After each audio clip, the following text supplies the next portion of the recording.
My name is Sarah, and I'm married to Tom. We've been married for 2 years now.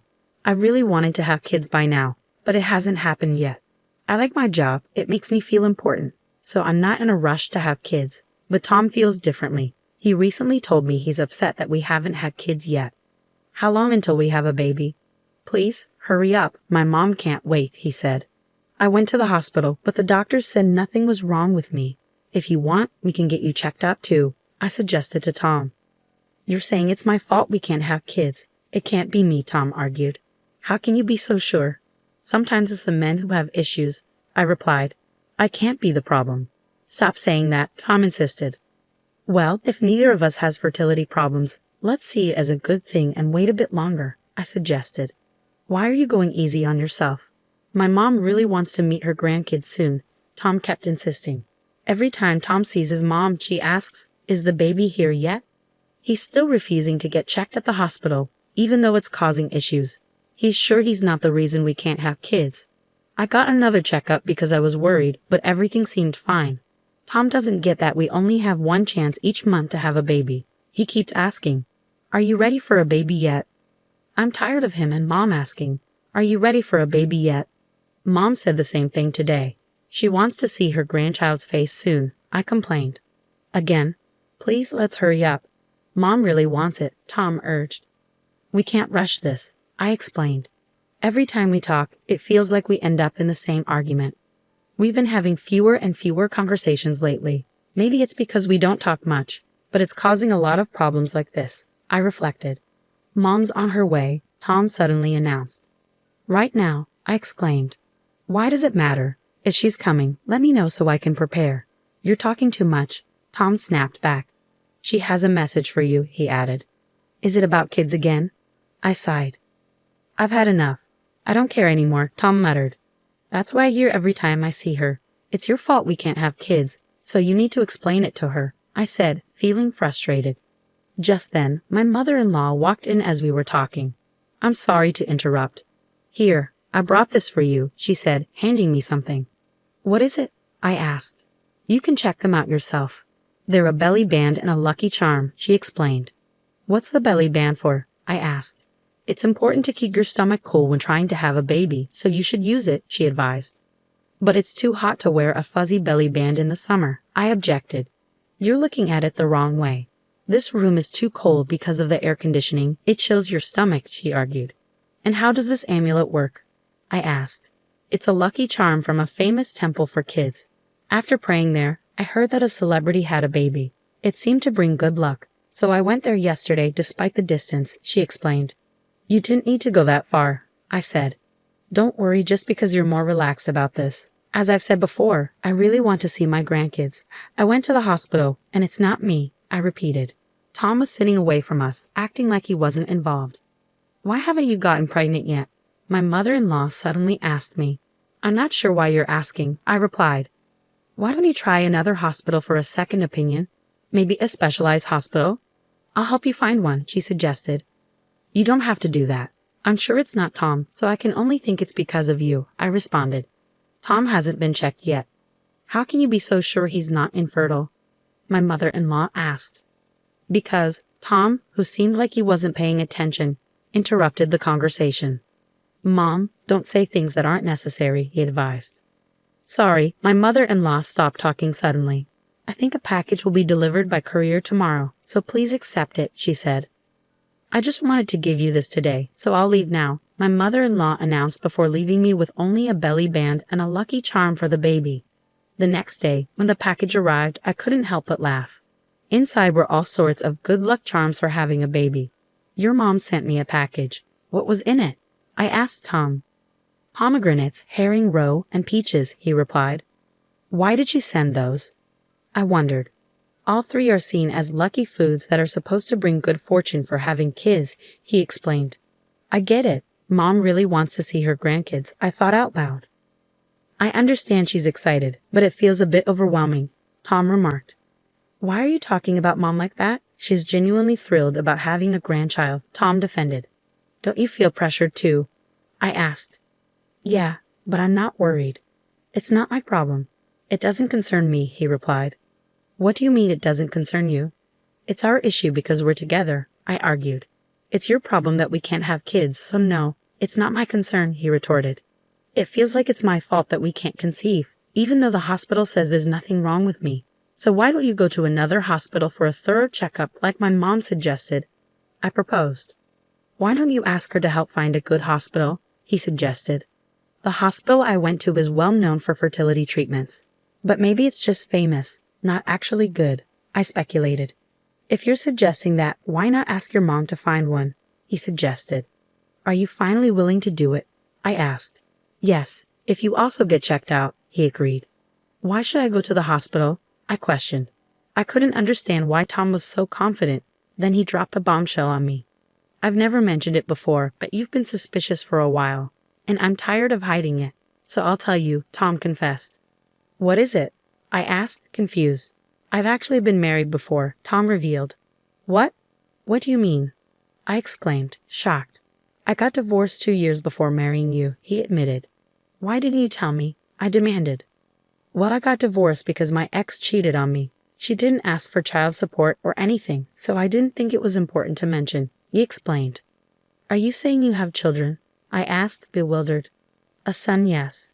I haven't seen him since he was born after the divorce, he confessed. I'm lost. I don't understand what you're saying, I admitted. That proves I'm not incapable of having kids. That's why you were so sure it wasn't me, he pointed out. I'm hurt that you think it's me, but it's possible you became infertile in the 2 years after your divorce, I argued. You're still blaming others. You're the issue, so own up to it and do something about it, he accused. I'm not talking about admitting or not admitting. You're starting to annoy me, I shot back. In my 2nd year of marriage, I learned for the first time that Tom had been divorced and had a child. Even after hearing his story, I still wasn't completely convinced that I was to blame for our inability to have kids. I decided to dig deeper into Tom's past. I planned to ask for a divorce once I finished my research. I couldn't bear to stay with Tom any longer. I tried my best to avoid talking to him because he always said hurtful things to me. And of course, we never had intimate relations under such strange circumstances, so pregnancy was out of the question. Meanwhile, my mother-in-law, unaware of our situation, continued to pressure me about having children. Then, one day, Tom approached me looking irritated. By now, I was accustomed to being treated with disdain. He spoke up. I've been thinking about getting a divorce. We don't talk anymore. All we do is fight, and we haven't been able to have kids no matter how long I wait, he declared. I was surprised by his sudden announcement, but I responded calmly. Okay, that's fine. What? Tom was puzzled by my response. He must have expected me to object. Here are the divorce papers. I've filled out all the necessary information already, he stated. What? Why are they already filled out? I asked, shocked. I filled them out so I could end things whenever I wanted. Do you want a divorce? He asked. Yes, I replied, only partly joking. I'm not joking. Do you really want this? He pressed. You said it yourself, I reminded him. I didn't think it would come to this. Did you expect me to beg you not to go through with it? He questioned. Well, we hardly talk anymore, so I thought maybe this was a chance for us to talk and fix things, I explained. Then why didn't you say that from the start? He asked. I wanted things to go back to how they were. But that's not possible, I replied. I'll divorce you right now if that's what you want, he offered. That's not what I want, I admitted. Despite Tom's offer for a divorce, he continued to complain. Our conversations went on, even though it seemed pointless. Then my mother-in-law arrived, right on time. What's going on? She asked. I went out with some friends and got you some gifts, she said, handing me another charm. I visited a different shrine known for childbirth, so I got you this. I've been praying there, and I'm sure it'll bring you good luck this time. We don't eat this anymore, I declared. My mother-in-law's face lit up at my words, but I could tell she had misunderstood something. I had a feeling things were about to get complicated again. Well, does this mean you no longer need it? She asked eagerly. Finally? I guess it's because of all my efforts. I'm so relieved, she exclaimed. That's partly right. We need to go back to show our gratitude, she suggested. We? I asked. My mother-in-law stood before me, looking happy. Tom stood beside me, silent, avoiding eye contact. I knew my next words would disappoint my mother-in-law. What is it exactly? Please don't tell me you're about to say what I think you're going to say, she urged. We've decided to get a divorce, I announced. What? Divorce? I thought you were expecting a baby, she replied, shocked. We were just talking about it. Is this a sudden decision? She pressed. Not really. I've been thinking about it for a while, I explained. Are you leaving because you can't have kids? She speculated. No, that's not why I'm divorcing him, I clarified. Well, if you can't get pregnant, maybe it's better for him to divorce you and marry someone else, she suggested. It would be his third marriage, not second. You know that? I reminded her. I found out recently. His ex-wife got pregnant soon after they divorced, she revealed. Okay, I responded, feeling a mix of emotions.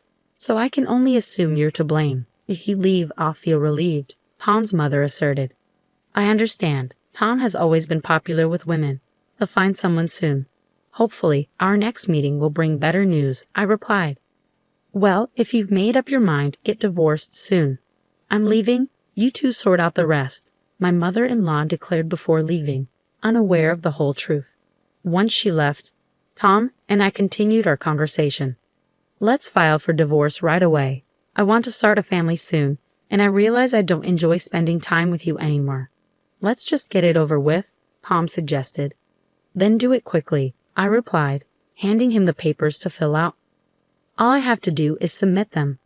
By the way, you'll have to leave the house when we divorce, I informed him. What? Why? Tom questioned. I've been making mortgage payments, have you forgotten? My parents paid off the loan and bought this house outright. You were just repaying my parents' loan, I clarified. Oh, so you're leaving because of this? Tom realized. We did have quite a bit of money saved up, he continued. I don't have any money saved, but didn't you say you had around 10 million? I reminded him.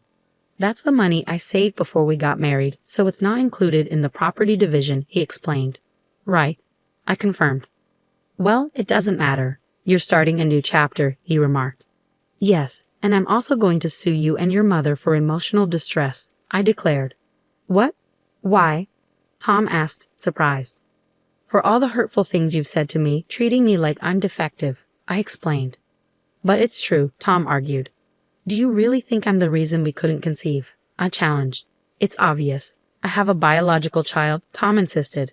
That's when I revealed everything to Tom, shocking him. It turns out your child from your ex-wife might not be yours, I revealed. What are you talking about? Tom asked, bewildered. I got curious about Tom's past after learning about his previous marriage, so I decided to look for clues in his house. Eventually, I found a picture, I explained. Tom tends to hold onto old memories, and I found a few tucked away in a drawer in his work desk, I continued. I looked up his ex-wife's name on social media and found her profile right away. From there, I learned more about who she was, I revealed. Isn't this your ex-wife? I showed him a screen from social media. Tom looked surprised, but I wasn't shocked. Is the child in this picture really yours? I asked him. Tom seemed puzzled. I continued with my story. This child clearly looks foreign. I was looking at your ex-wife's social media, and her husband is from another country. I'm not familiar with him. It seems they're living abroad, I explained. I divorced my ex-wife quickly because she cheated on me, but before the divorce, she got pregnant and claimed it was our child.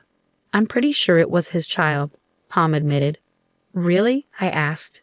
In any case, you don't have any biological children, I pointed out. Could I be the reason you can't conceive? Tom wondered.